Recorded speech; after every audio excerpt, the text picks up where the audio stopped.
You know, with Meghan Markle, everybody's having a go at her cookery show with Love Meghan or whatever it was called, And even the boss recently tried to sort of reiterate the fact that, well, she's very popular and she gets talking points. And as I said to you at the start, Netflix are very keen on the fact that she gets traction, literally free advertising.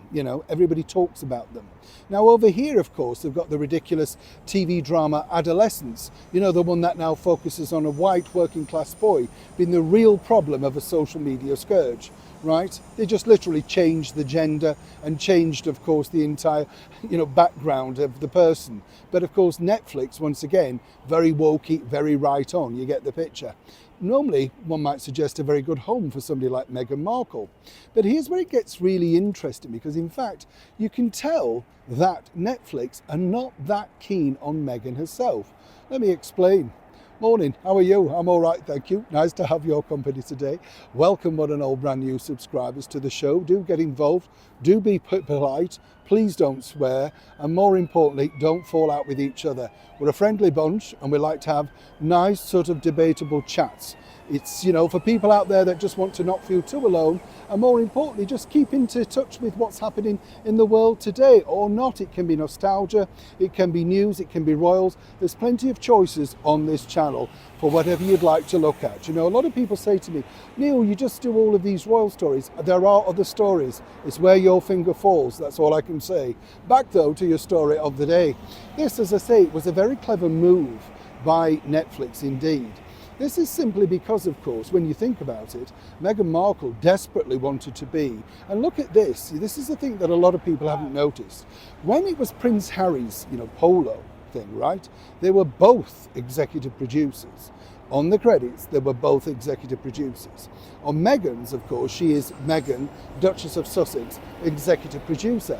Well, what does that actually mean? Well, in the case of Meghan, not much, to be honest.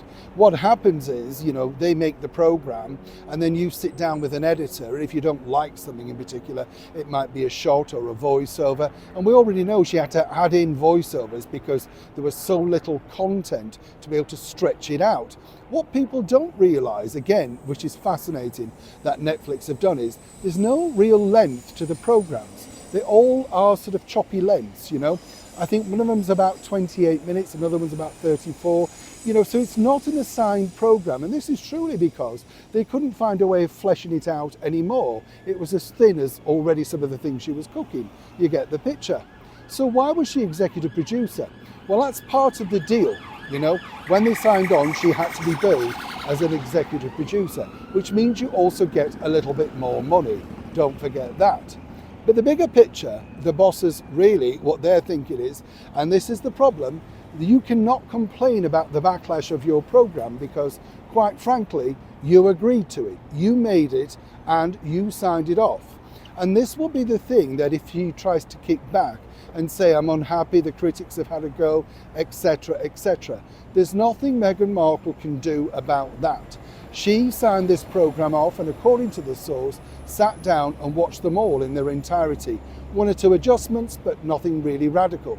So whatever critique she's now getting out there in the worldwide space, they can just turn it back to her and say, well, you agreed it. If you didn't like it, you should have changed it at the time.